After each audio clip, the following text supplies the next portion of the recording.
board order. Our first item is called meeting order, which we also have the open meeting laws posted on the south wall over here. This time we'll have roll call. Gordy. Kevin Burnett. Rob Smith. Lori Ellis. Mike Bowen.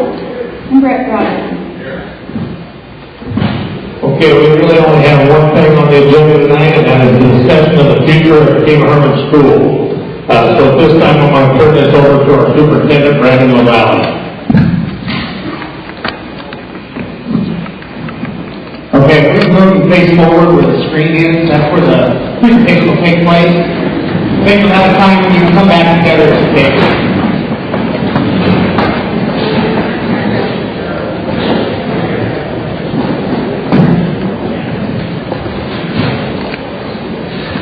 Okay, first of all, welcome. Thank you for attending. I think this is what made Tekamah-Herman such a special place.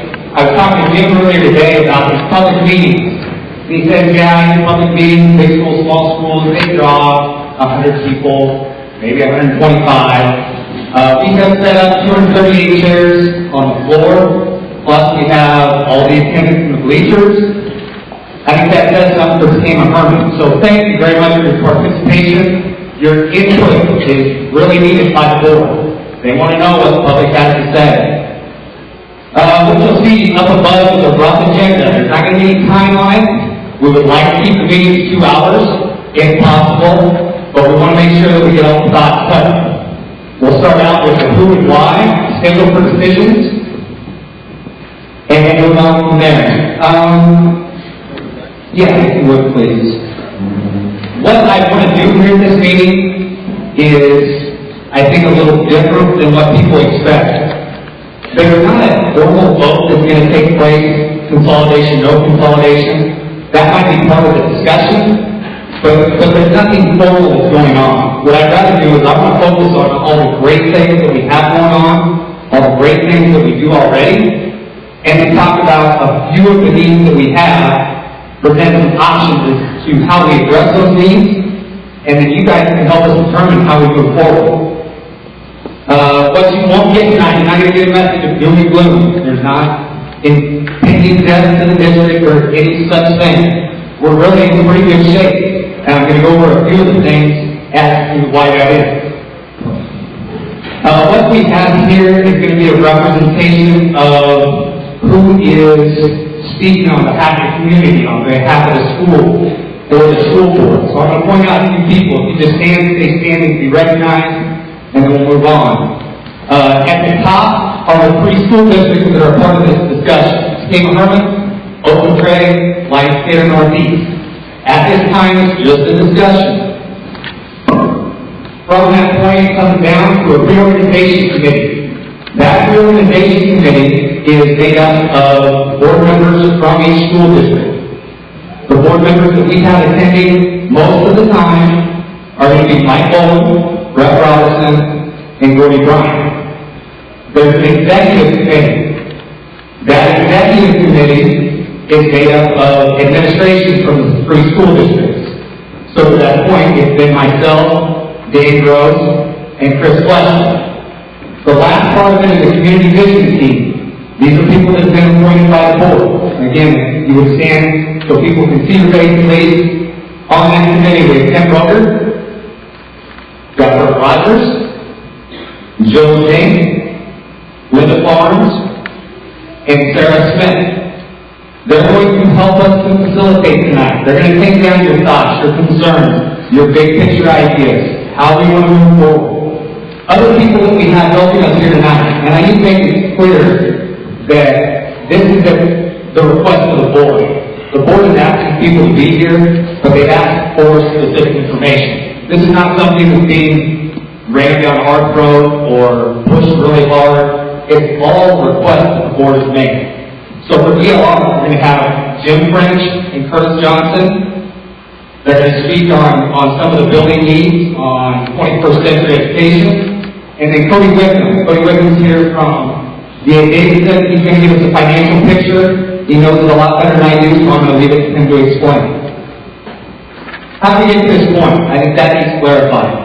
The board last last year, we did a facilities audit. We had DLR come in, look at all of our facilities, and make recommendations as to what we could do.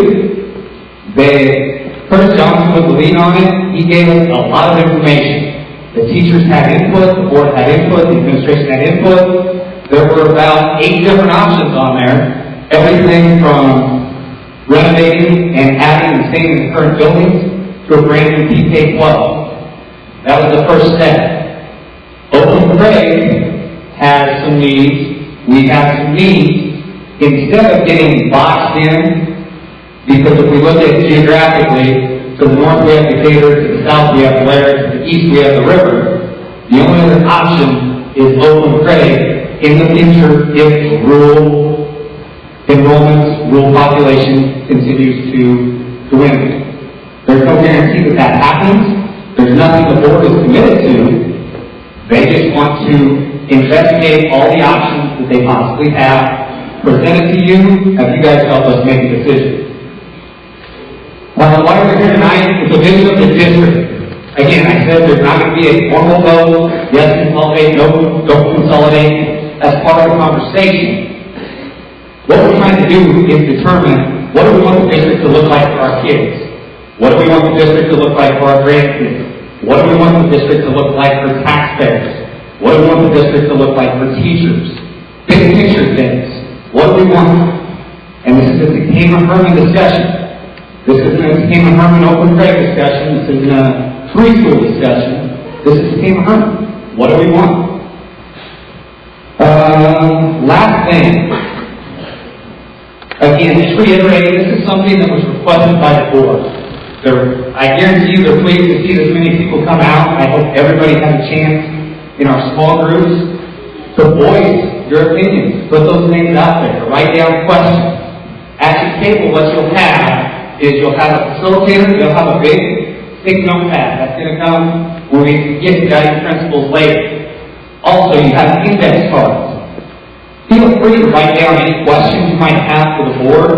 There's going to be a time at the end when we're tabulating some results that they're going to go through those questions and answer those questions for you guys. There's also some yellow paper that you can rip out, take any notes that you want on it.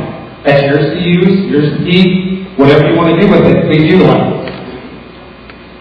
Schedule for decisions. You'll see that we had the committee forums yesterday, tonight, and tomorrow night. The reorganization committees will then meet March, April, somewhere in there. If this discussion continues with consolidation, we'll have community forum, April, May. What it comes down to is if the board decides to put something on the ballot in November, there's going to have to be some action at the August meeting in order to get that paperwork filed on time. So there's a long time between now and then to get that the direction you guys deem is most necessary for the district. At this time, what I'm going to do, I'm going to let Curtis present a couple things about the alarm. Thanks, Brandon. My name is Curtis Johnson. I'm an architect and project manager with DLR Group. With me tonight, Jim French, also an architect and a senior principal in our firm. Jim and I have both dedicated our careers to working on K-12 educational projects. A little bit about DLR. We're not the largest architecture firm in this country, but we are the largest provider of K-12, pre-K-12 educational services. We concentrate on working on schools. We know what it takes to put them together. And again, we've been ranked number 1 in several publications and industry associations. Now Jim's going to go through a little bit about 21st century schools. It's a pleasure for me to be here tonight. I am a graduate of Lyons, Nebraska in 1979. I don't recognize some of you guys in my age because I got gray hair and I got old. I do have fond memories of Tekamah as a competitor. I remember in 1979 my football team was 8-0 and you guys were 2-6. That was a tough year. Scott over here knows that. First thing is you're a big area team. And I think it was 6 minutes into the first quarter, and one of your guys got loose for an 80-yard run. You've never been scored on the entire season, I think every newspaper in Nebraska was at our game, and we lost the game 16-6.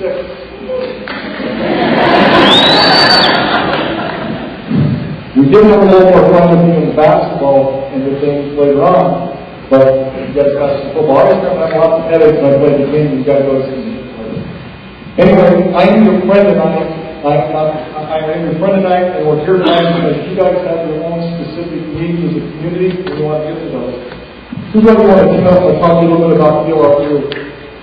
We really specialize in high schools. In 2011 and 2012, we actually won the Council of Educational Planners Best School Design in America for high schools. One on the left happens to be a school in Seattle. Graduation rates were 50%. The school district was terribly failing their students.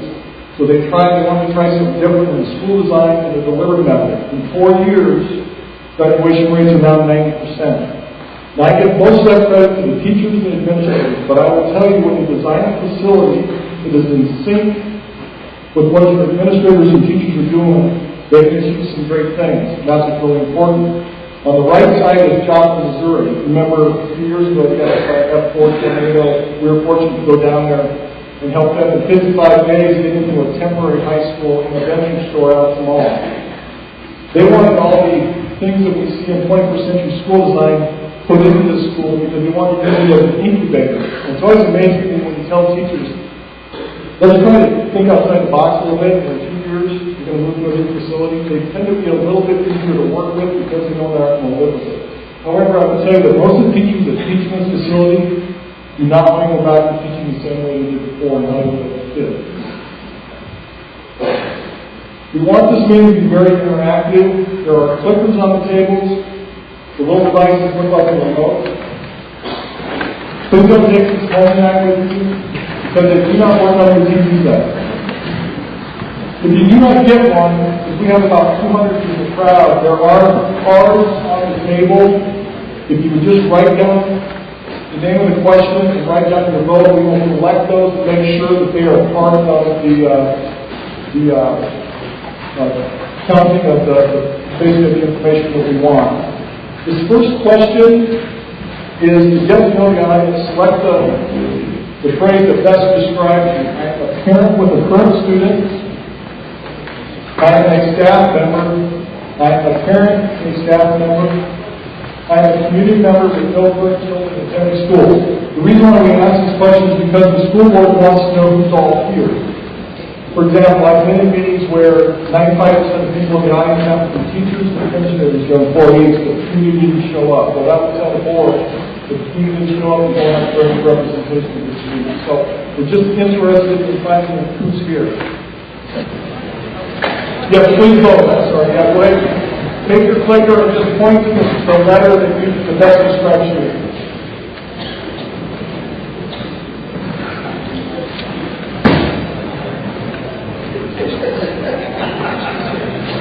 And we got about 173, 175.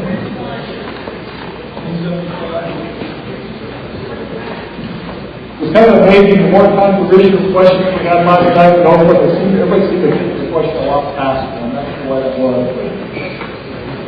Okay, just for sake of time, we're going to move forward. We got about 177 votes.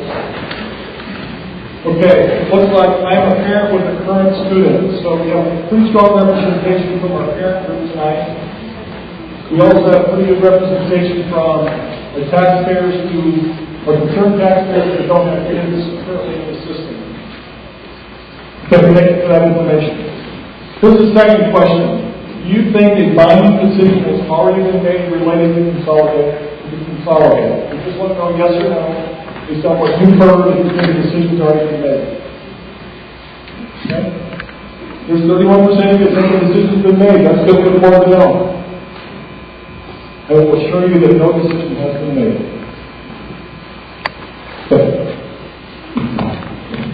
Okay, why are you here for? You can see on the board the very first thing to help guide the future of your school district. That's the number one priority. That's why we're here. There's also another option. I said you'd be provided options tonight. The second option, to help guide the future of a new school district. That's why we're here. We're trying to determine what do we want from the Tekamah-Herman schools, Tekamah-Herman students. there's 3 variables that we have to attend to when you talk about operation of an educational facility. Operational, programmatic, and physical. As we go through those, operation variables. The biggest one on here is going to be staff budgets. If anybody's ever looked at the school budget, anybody looked in the paper when bills come out, about 80% of our costs are our teachers. Because they're doing the brunt of the work. They're doing most of that work. 80% of it is right there. The other 20% is going to be everything else that you see up there. When we move on, we go to physical variables. That's going to be the building. That's going to be the grounds. That's going to be codes. At this point, the buildings we have some things that aren't up to code. If we were to break into any of it, now we have to address all of it. So that would be some of the physical variables. Then it moves on to programmatic, class sizes, staff ratios, class offerings, which I'm going to get to here in a minute. Those are the 3 major groups. With a lot of this stuff, I'm going to try to fly through it pretty quick, just because I want to get to the meat and potatoes. You guys being able to discuss it. Okay, the next question. The district continues planning for the future. What are the most important components to consider? There's 5 choices up there. Maybe yours isn't one of those 5. We're just trying to prioritize. Low taxes, quality of educational programs, the keeping the community identity. Does it have to do with athletic programs, or is it operational fiscal efficiency? Go ahead and use your clickers. Again, any information that we gain, this is information for the board. This is stuff that they need to know, that they want to know. And that's a good sign. 57% quality of educational programs. The rest of it doesn't add up to that. Second one, which I completely agree with, is community identity. Other than that, we have low taxes, operational efficiency, athletic programs at 1%. Next question, again for the clickers. What level of trust do you have in the board to make the right decision for the community at this time? Again, I know it's a little bit of a loaded question, but the board wants honesty here. Do you have full trust? Are you for certain they're going to make the right decision? Some trust, they have the information, you hope they do the right thing, or you just don't trust them. Okay, looks like partial trust, 47%, no trust, 29%, full trust, 23%. Again, information that the board wants to know, that they need to know. I think the last question we have on here, what is your overall grade you would give the district? This is everything. This is operations. This is education. This is safety. This is program. Overall, location of Tekamah-Herman, how would you grade your district? A B, 48%, above average. C is 34, then A, D, and F. Again, information the board's going to take. Our next little bit here is going to be the changing face of education. What I'm going to do, I'm going to give a brief synopsis of the state of the district, where I think we're at. And then Jim's going to talk a lot about 21st century education, how that is changing, how we need to change what we do, how spaces can affect that. Couple more questions. These are financial questions. What is the average daily membership cost per pupil? I think the key word there, cost per pupil. For the state of Nebraska. Just over 8,500, just over 9,100, 10,600, 11,000, or 15,700. How much money do we spend on each child in the state of Nebraska? Okay. A was 16%, B was 30%, C is 10,600, was 35%, D is 16%, E is 3%. I believe that number is 9,144. It's D. What you have to take into account with that is that's figuring every student in the state of Nebraska. Your Class A and your Class B schools are going to far outweigh any C or D school that we have. So that's where you're going to get that cost. And you'll see where that comes up here in a minute when we do our own. What's the average daily membership cost per pupil for Tekamah-Herman? What do we spend on our kids and our kids alone? Again, that's the annual cost per student. 67%, at 9,000, 33%, 11,683. It is actually $11,683. Now, while that amount is above what you see for the state average, for schools our size, we are extremely efficient. I think we're number 2 in the conference of 16 schools as far as efficiency. We do things fiscally as well as we can. All right, this is my state of the district. The first thing that I want to hit on, and like I said, I'm going to fly through it a little quickly, but these are all the good things. And the first thing is education. It doesn't matter whether it's teachers, whether it's students, whether it's the education they get. When you look at our test scores, when you look at the teachers that we have coming back to the community, when you look at the graduates that we have coming back to the community, Tekamah-Herman, the district is a great place to be. It really is. When you talk about the Tekamah-Herman Foundation, the number of scholarships and the amount of money that they put into our students to go on and further their education, the work, and I'm going to point out what Dean Chase does for the foundation, to put those things together and give our students opportunities. You can't imagine the time, but the payoff is unbelievable for those kids to take advantage of. Legitimately, there's one concern that I have as superintendent, and I think the board shares that concern. I think everything about our district legitimately is very good, if not excellent. The one concern that I have comes from building, our facilities. And if you walk through the halls, you can see some of those things. As we go through, first, space for teaching and meeting. At this point, we have a special education teacher that teaches out of a modified office type space. We have our curriculum coordinator that we have hired for next year. She is sharing an office with somebody else. We have no extra space in the building. There's not a space to be had. We utilize the auditorium, we utilize the gym, we utilize the multi-purpose room for PE recess.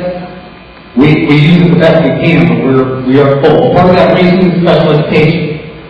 Right now we're at 16.4% special education. That's around 100 students. Things have changed since the last addition to this building. Special education, what it requires is a lot more space, a lot more individual education, and a lot more time. And with our special education needs, we have the staff, we don't have the space. Technology and progress. The last board meeting approved 1-to-1 for next year. Every one of our high schoolers is going to have the opportunity to have a laptop all year. The school is paying that cost. They're handing them out because they feel it's that important. Is it going to change test scores? We don't know that. Is it going to prepare them for when they leave? Absolutely. If that important, the board is going to invest in that. However, in a building, the high school that we have, is it sturdy? Absolutely. But that's part of the problem. When you get concrete, when you get rebar, when you get 2 floors, that creates a lot of wireless issues. If we're going to advance and stay with the times in technology, the building becomes somewhat of an issue.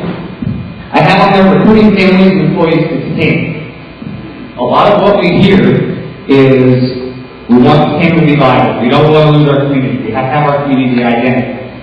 We want people to move here. One reason people move to communities is the school. And right or wrong, it's the first impression that they're going to take from it. They don't look at the guest records. They don't look at our great teachers. They don't look at our programs. They don't look at what we offer. They pull up and they see the outside of the school. If they pull up to the outside of Blair, they pull up to the outside of Tekamah, chances are we lose out on that. But employees, getting people to apply, new teachers, experienced teachers, they don't take into account unless they know somebody in the building. Like I said, they don't take into account the guests. They look at the outside. It's a way to recruit people to keep Tekamah viable. Last thing I have on there is extracurricular parking, busing needs. We bus a lot of kids, and we really don't have a safe way to do that based on the configuration, the traffic flow. When you come to a game, you park up and down the block, you park around the building, you park in the mud, you get wherever you can get. It's not really the safety situation. Extracurricular. This is the last one that I want to bring up, but I think it's kind of important. Many people attend extracurricular events. We have conference events, we have district events. It's nice to be able to show off your school when you can host those things, but it's also a way to bring business to your school and to your community. For example, District Wrestling this year in Battle Creek. If we have a facility, we host District Wrestling. Just their gate receipts were $10,000 this year. That's not the money that was spent in town, that's not the money that was spent in the concession stand, that's just the money that walked through the door. And we can't do any of that because of the facilities we currently have.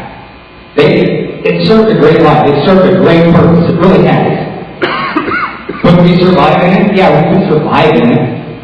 But we definitely can't make the advances that we want to. So, honestly, the district, very happy with it. Everything that we do, I think we do the best of our ability. The one concern I have is facilities. When it comes to enrollment, and there's a couple numbers up here. Projections are best guesses. K through 6 enrollment, 8 years from now, down about 12%. High school enrollment, because we have some elementary classes coming through, there's no change. It's going to be the same in 8 years if everybody follows through as it is today. It shows an overall reduction, our K-12 enrollment, about 5% over the next 8 years. That's not a ton, but that shows the trend that we're traveling at. Like I said, it's not doom and gloom, it's not dead, but it is a fact. Okay, this next portion of the presentation, we're going to try to get through this pretty fast because we again realize that between conversations is, I think it's really important at this point to take a look at what other people are doing across the United States as far as facilities. And I thought this was kind of interesting. If you look at the fact that some of the high schools that were designed back in the 50s and 40s, which you have one of those, we call them industrial age high schools, they were designed not only to have kids work creative, they were designed to have kids understand how to put things together.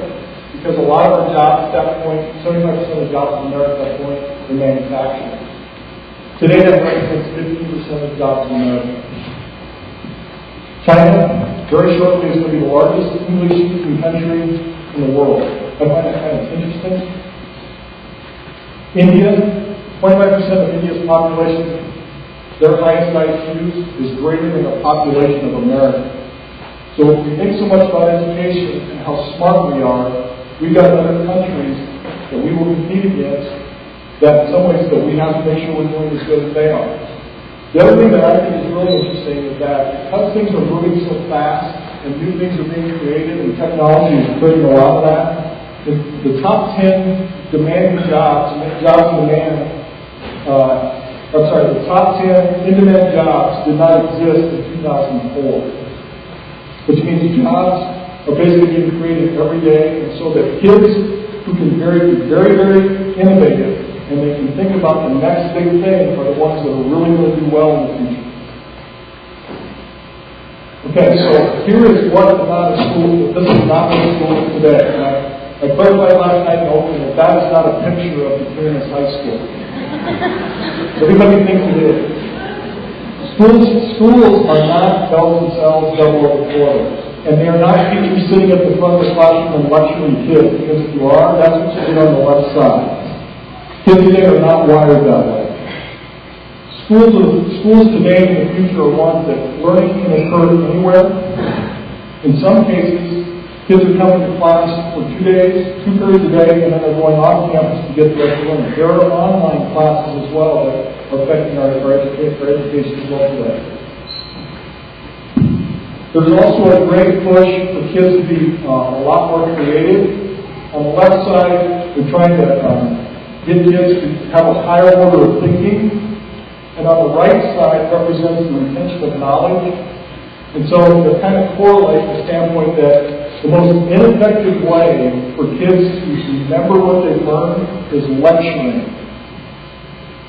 So if you're a teacher standing in front of the classroom lecturing your students, they don't do very well when it comes to remembering what they're learning. However, look at the top. If they're discussing, they're practicing, and they're also teaching what they're learning, they can retain as much as 95%. So for us in education, when we design schools, we're trying to help educators design schools that do the things at the top of the chart and let us do that.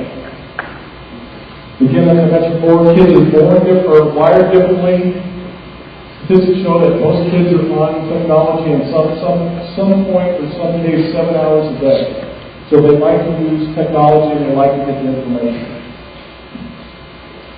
There's all kinds of models that we do in educational design, delivery methods and school designs. As I mentioned before, industrial ways of departmentalization. There's absolutely nothing wrong with that. I believe we do that here. Go back.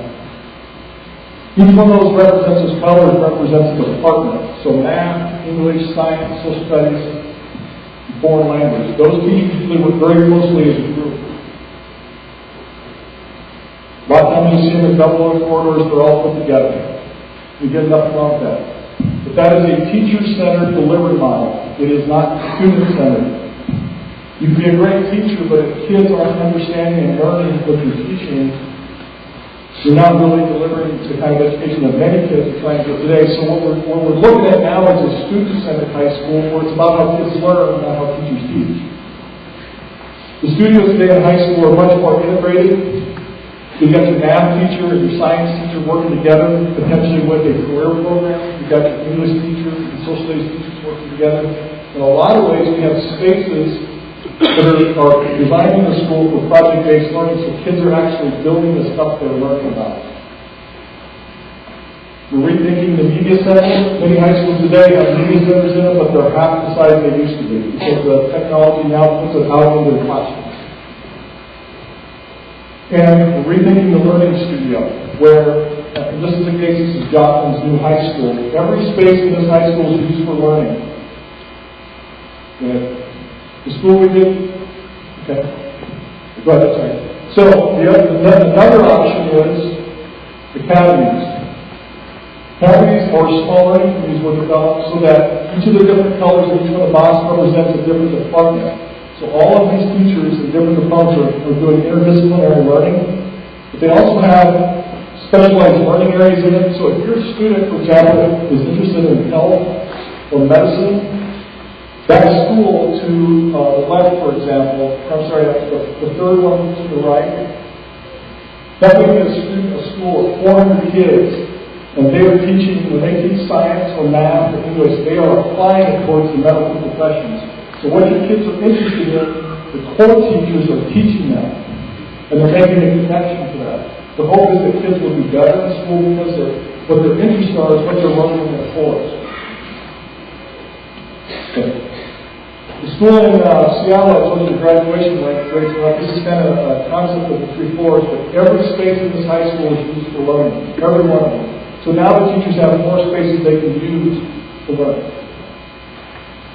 There's also hybrids where, again, you have your different academies, you have your different departments, but then the kids go to a career tech facility.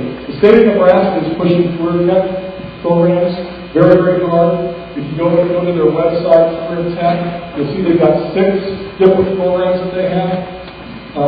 So you would go to a facility that's Career Tech Center. So in the case of Garden City, Kansas, this is an example of Edgar High School. The bottom right side represents the Culinary Arts Lab, where kids actually who are interested in hospitality, careers in foods. They cook in this lab, and then they actually have a restaurant in the school that they actually serve the community, and they can also serve the students to get real-life experiences. The left side represents the social commons area. It is specifically for the kids. If you ask most students what they hate about their schools is, there's no places for them. There's also career tech facilities that are isolated high schools. So a student, for example, might go to their main high school for, say, 4 periods of the day.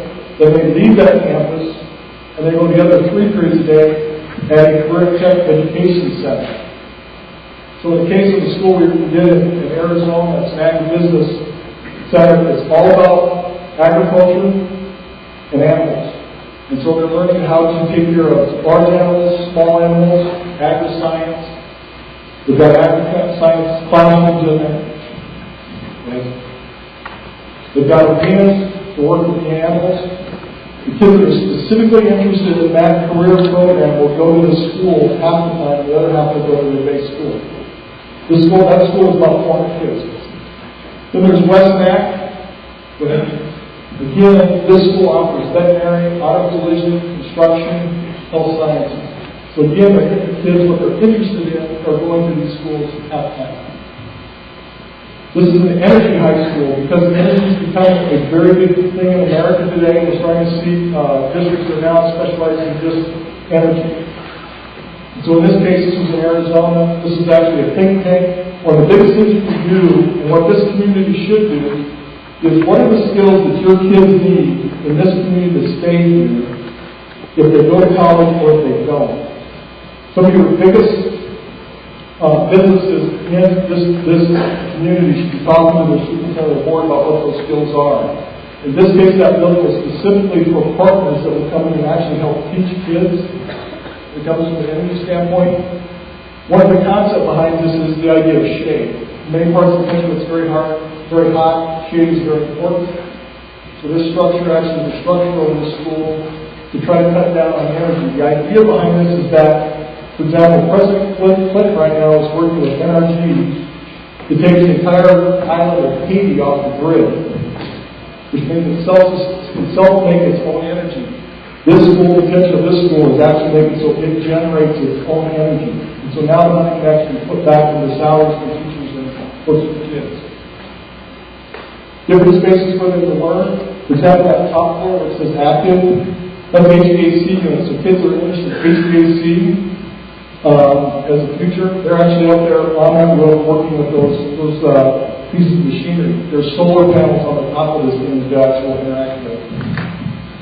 Okay, so again, the only reason I bring that up is because I think the biggest issue in front of you today, I think, is when it comes to education standpoint, is are you providing the programs to your kids that they need to? There's a lot of districts out there today that actually are starting to track their kids from graduation at university, and some of them are a little bit shocked by the fact that their graduation rates are really low. The skills they're learning in high school are not getting them through college. You know, I would encourage you to track your kids with that, because I know some very high performing school districts in Kansas are shocked about how many kids don't graduate from universities. So with that, I'm going to talk to the brand. And before we get into options here, I told you I'd fly through what we do well, and of course that's why I take notes. I left out some of the things that I wanted to cover. Prove that our district does things very well. We look at the longevity of our teachers. Very rarely do we have teachers leave. We have teachers come, we have teachers retire. It's not very often that we have teachers leave. They stay on staff, they stay in the community for a reason. Other things, on the webpage, on our homepage, we put up a bunch of data. Everything from class offerings to levies to evaluations, you name it, it's up there and it's there for your perusal. I'm not going to hit on all those things just because if we put it on a slide, it doesn't show up very well. So please visit the webpage. If you don't have that ability, come to my office. I'll get you copies of everything I have. Some of the things to highlight there. Past 10 years, our valuation has more than doubled. Just in the past 10 years. Over that time, our levy has steadily decreased every year. Meaning we continue to be efficient in what we do. We're not trying to do anything more, anything outlandish, just because our valuation is going up. Enrollment. There's been a 30-student enrollment decrease. K-12 over the last 10 years. About 3 kids a year is all. T&I, ag, our shop and our ag programs. I think there's an impression out there that we've got to do something because those numbers are dwindling and we need those programs in our school because we want those kids to go out. Well, if you look at the 10-year history, it's actually increased in both areas. Those numbers are not decreasing. Curriculum. The one thing I'll hit on consolidation before we get into our options. Our curriculum is very good. It's very, very good as far as what we try to offer. When we look at curriculum of a consolidated district to what we have now, we're talking about depth, not breadth. What I mean is we offer right now most of what we'd be able to offer in a consolidated district. The issues that we run into are conflicts. So let's say we have a student that wants to really good with band, wants to take calculus. Each of those is only offered one period a day. But in the same period, they get to choose. That's it. Consolidation could fix some of those issues because you could offer multiple periods. Are there still going to be conflicts? Sure, there's always conflicts. You have conflicts with the university system. That stuff happens. But it might be a way to address it if that's a concern of the people. Options, what we'd like to consider tonight, because these are the figures that are up that we have at this point with the help of the ADA. Option 1, construct a new high school in Tekamah. Renovations and additions to our current facility in Tekamah. It would be 2-section elementary. Then at the bottom, you can see the board has been discussing, it would deal with the closure of Herman. Option 2, consolidate with Lance Taylor and Gray, discussion that we've been having. Build a new junior senior high school, central role districts, again, closure of Herman would probably happen. Option 3, do nothing. Stay where we're at, keep on doing what we do, survive with what we have. But again, because of numbers, because of efficiency, it probably deals with the closure of Herman. What we see next is going to be a picture. This is a rough mock-up. This is not a final draft. But this is something the board has been working on. Not only have they been discussing consolidation, they've been working on what do we do on our own, what can that look like. This would be if we built a new high school and then had an elementary facility. This is on site. This is where we are right now. What you'll see is there is no 1931 building. That will come down. Anything in the orange pink is heavy renovation. That's going to be moving of walls, moving of support structures. Anything in blue is new construction, new building. What it does, you can see it creates a constant loop. What they've done is the administrative part is actually part of the old building. In the 50th edition is where SDF is currently. It would just be heavy renovation. This creates a much safer drop-off. It creates a definite front entrance that everybody can identify. It creates bus lanes where we can drop our students instead of having them trudge through the mud, the water, the weather, everything else, and it's right there on the sidewalk. This is not a final draft. This is something that they've worked on. This is what it could be if we had the elementary right there. Next thing is Curtis. He's going to hit on some financing as far as what that looks like, and then we'll get to Cody. So, just over a year ago, when the board hired us to look at the facilities, we've had our team of architects and engineers come and do walkthroughs and investigate the existing building. And our facility planners, we met with all of the teachers in the school and the administration, and worked on how they were using their classrooms and what they liked about the classrooms, what they didn't like about the classrooms. And we worked on a square footage program for the building. And so we looked at the program as if we were going to build new and applied that to the existing building to see where we might fall short of square footage or for the different classes. But one of the options that Brandon mentioned is looking at making a new 712 attendance area somewhere off of this site. The site has not been determined. We're looking at a couple of sites around town, around the edge of town, but we have not determined an exact site yet. But the budget for that new 712 attendance area would be based on about 120,000 square foot building. The budget includes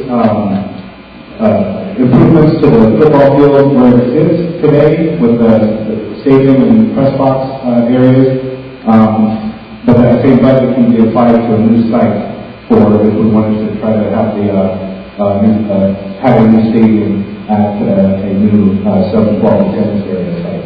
So the budget for that new 712 building would include the professional services, site acquisition for that new site, general expenses and construction contingency. Those are inspections and testing that's required with continued increased government regulations for soil testing and things like that. And then the cost of our district. So $27 million would be the budget for a new 712 building in Tekamah-Herman. So when the 712 moved out of this building, and we were to demolish the 1931 building, and the board could attest to this. I had a tough time accepting to consider that idea. I kind of resisted that. But I think the plan that you just saw worked really well for the elementary for a long time to go into the future. But to renovate the elementary, to demolish that 1931 building, would be about $7.7 million. And that includes new mechanical systems, new electrical systems, new data, computer cabling. The building would be brand new inside, and for the most part out, includes window replacement, things like that. So $7.7 million would provide that picture that you saw before this slide. So that's option one. Option two is to consider consolidating with Open Craig and Alliance Theater. So what we see here is a picture of Burke County. And we understand that the school districts extend to the south and to the north and to the west of Burke County. But looking at Burke County and the 6 communities that are involved with the consolidation discussions, we looked at a 5-mile radius around each town from Herman to Lyon and Cater, and we're trying to find out where that profile is, where the overlap would be, trying to find where a site could possibly be for this new potential new high school. We extended that radius to a 12-mile radius around each town. And it's hard to see on the slide here, but there's an orange line here representing a 12-mile radius around Herman, a 12-mile radius around Lyons, and a 12-mile radius around Cater. And for the most part, the overlap occurs at the intersection of Bertha Road and Highway 32. And so that is the area that we're considering looking at and expanding the site evaluations. No site has been selected yet, but if the costs continue, that would be the general area that a consolidated 712 building could potentially be. So option two, a new 712 building for a consolidated school district would consist of about 182,000 square foot building. There would be about 250 712 students from Tekamah-Herman, about 200 from Open Craig, and about 100 from Lyons and Cater. So about a 550 student high school would be what would be being planned for. So as we ended the conversations about this, we sat down with the administrators and superintendents and talked about the curriculum and programs that would be offered, try to size a building for 550 students. And to get to that program, to that square footage, that turns into, that's how we calculate or estimate the budget for that. There's been no design for the building, but we have programmed every single room that could possibly be in there as a concept. If the process were to move forward, there'd be many, many more discussions about what those programs would actually be. But a 180 plus thousand square foot building would be about $35 million. Professional services of about $2.6 million. Site acquisition is budgeted at $865,000. General expenses, again, that's testing and inspections and topographical surveys. Contingencies, because we don't know exactly what the program scope is going to be. That's a little bit of an insurance policy for the project to be able to expand, but again, part of the budget. And then the cost of bond issuance for a total project budget of $42 million for the 712 building. Now the Tekamah Elementary addition would be added to that. We're looking at the total project budget for consolidated school district. And then open trade elementary renovation addition. Cody's going to explain how there will be a prorated portion of their existing bond issue put into this total project budget. And then the Lions Decatur elementary renovation addition. I've been going through the same process with Lions Decatur that just started in January, going through the facility study for them, and then determining about a $5.5 million project would convert their existing pre-K 12 building into a pre-K 6 building, and that would include demolition of the 1906 and 1917 structure that the elementary is currently in. And their high school would move out and the elementary would move into the newer part of the building. So that would provide Lions Decatur with a renovated elementary building. Those are the four main components of the construction cost and budget for consolidated, potential consolidated.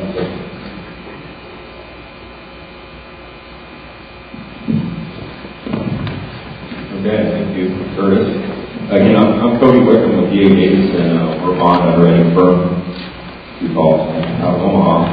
And our main role for this process would actually be, not for a while now, it would be the structuring of the bond issue debt, preparing official statements and marketing materials to market bonds, locking in the lowest interest rate possible for districts, and then selling those bonds to local banks and investors who are buying. Now that portion of what we do would not come until after, or would be contingent upon a successful election in November, and we would start that process in December, January. So between now and then, my only role is to act as a resource to try and inform boards and or the community with as much information as possible related to how these bonds are going to be structured, what the annual debt service would be on both options, what would be the levy required to support that annual debt service, and how is that levy going to impact you all as patrons of the district in real tax dollars. So again, whichever path you decide, there's financial implications, which I try to put as much detail as I could tonight. If you have any other questions that you might not see tonight, we'll have that question and answer period that you can direct at me, or if you think of something later when you're at home, you can get that information to Brandon or the board, and they know how to reach me and be happy to help. The projected cost for Tekamah-Herman to address the facilities that Curtis just mentioned on your own is the $34,700,000. Projected levy to support these projects is 37.3 cents. And while that number is big, these projects would address the safety concerns and deteriorating facilities which are currently being levied for in the special building fund. These new facilities would alleviate these concerns and would allow the district to significantly lower the special building fund from 14 cents down to 2 cents.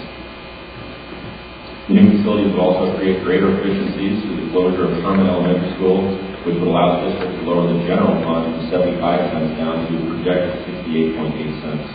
We have a lot of these efficiencies that would lower the other funds, the general fund, your special building fund, remaining for your operational purposes. The bond fund would be a new separate one for the project on your own, but your net impact would not be the full 37 cents.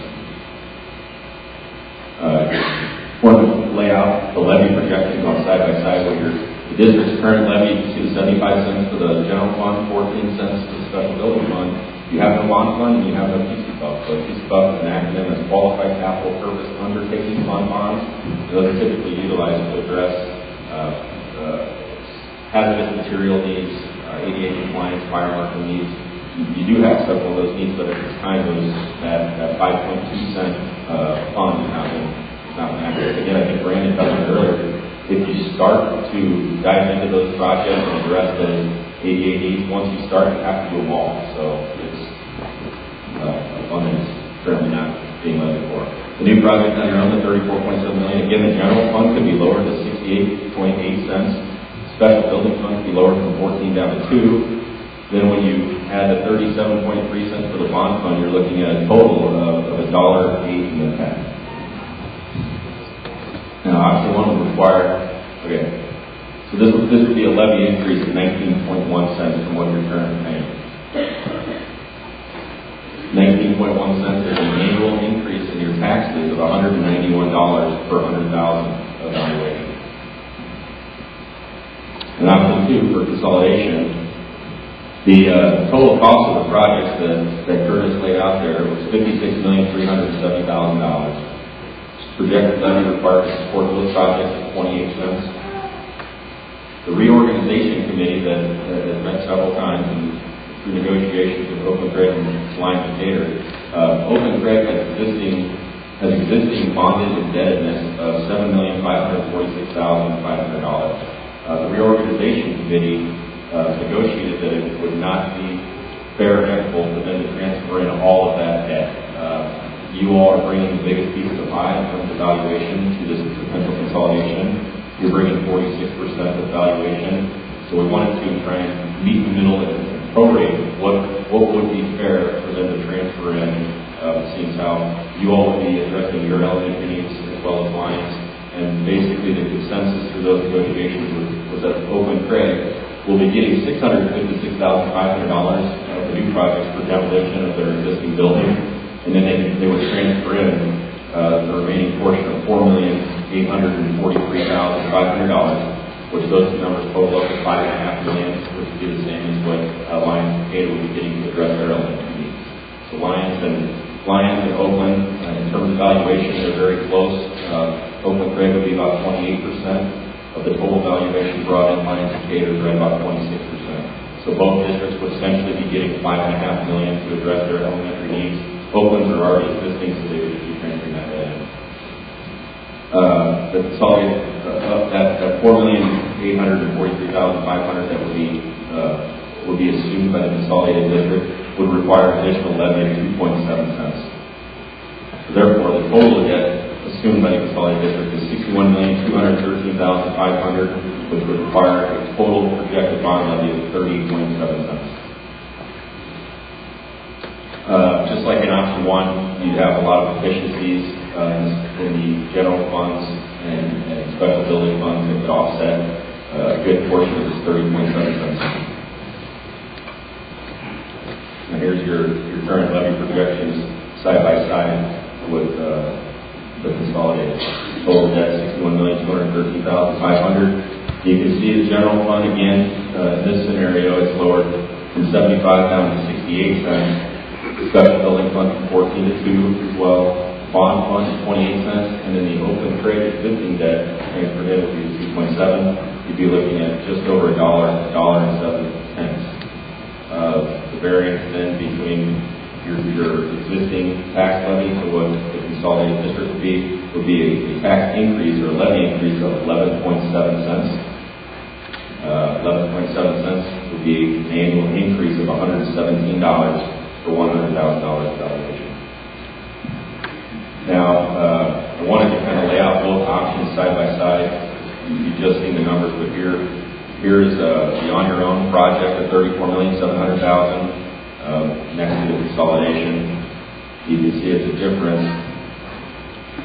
You have a difference of 7.4 cents. To do the projects that we briefly talked about here, on your own versus consolidation, it would be 7.4 cents more than to go to consolidation route. 7.4 cents would be $74 for $100,000 valuation. I broke that number down a little further. Oh, we're not quite there yet. The financing method, I talked about again. None of this happens without a successful election in November. Either way you go, option one or option B. The timeline that we've been discussing with either option would be to have a vote of the public at the general election November 4th. The districts in either scenario would be looking at 20-year serial bonds. Interest rates have remained very low. The interest rate environment is great. Projected all-in interest cost is 3.95%. That number I've also kind of pushed it with about 0.5% because we wouldn't be issuing bonds until December, January. I wanted to have a little bit of wiggle room in there in case rates do go up, so it is a conservative model. These levy projections could change depending if rates stay the same, then those projections will go down slightly. So the difference, the 7.4 cent difference between doing this project on your own and consolidated, I broke down a little further on some of these tax slides here. Again, we said that it's $74 per 100,000. You can see the various $50,000 and $150,000 homes. The average valuation for a home in Burke County is $73,445. So the difference between doing it on your own and going consolidated on your own would cost $54.35 more versus consolidated if you were to do it on your own for the average home in Burke County. To put those numbers into dollars for ag land, we got from the Burke County assessor, and I projected in. I know there's several different types of ag land in there, but I tried to get just a range. A quarter section of irrigated 1A1 ag land on the east side of the district, which is the majority of this Tekamah-Herman patronage, would be valued at $816,000. So the difference between option 1 and 2. Option one would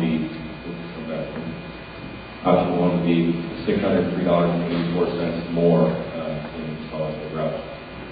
I won't run through all of these, but you can also see that drive 1B1 and drive 4B. Again, the numbers on the right would be the difference between option 1 on your own and option 2 consolidated. And those are further broken down per acre on the next slide.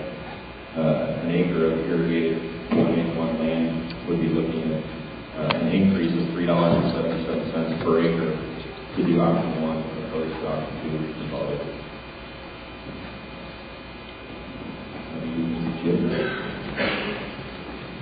Go back to Randy. Okay, we're almost done with the presentation part, and you guys can get busy at your tables. Big things to hit on. No decisions have been made yet. There's not a one.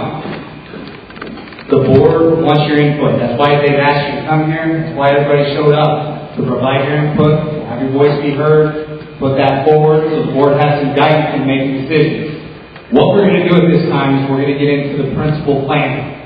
What those need to be is they need to be big picture items. What you want the district to look like, or what you think are important.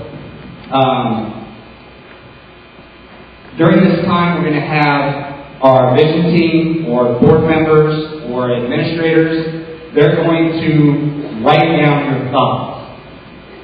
Try and keep them the big picture, and I think on the next slide, Curtis.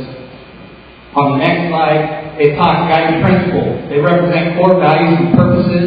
They serve as the filter through which important decisions are made.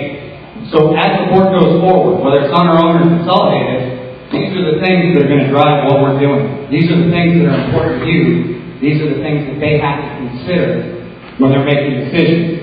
The example at the bottom, whatever option is considered, it must be fiscally responsible. I think on the next slide, learner-centered. These are examples. These are not things that you have to use. Learner-centered, personalization, flexibility and adaptability, partnerships. It might be financial efficiency is the most important thing. It might be we have to have a high school in our community as the most important thing. There's a big overarching idea that we want to focus on. So at this time, what you're going to have about 30 minutes to work in your small groups. Everybody has a chance to have your voice heard.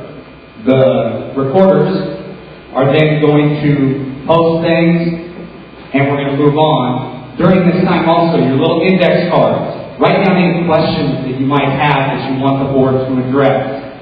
Any questions, and then what we'll do is once these are posted, they're going to try to filter them through and bring it to 7 or 10 things somewhere in there that are repeated over and over and over again. And we're going to go back to the audience response system. That's going to take us about 30 minutes though. So in the meantime, whatever questions you have on those note cards, we'll pick up, and the board, or myself, DLR, DA Davidson, wherever the questions aim, those people are going to answer those questions for you. That way we're not sitting here doing nothing, and you guys get the information that you need. After we get to that point, we'll come back with a couple more audience response. So we're looking at probably another hour or so of work, but now this is where you guys really become key. So Table leaders, we'll have 30 minutes start now.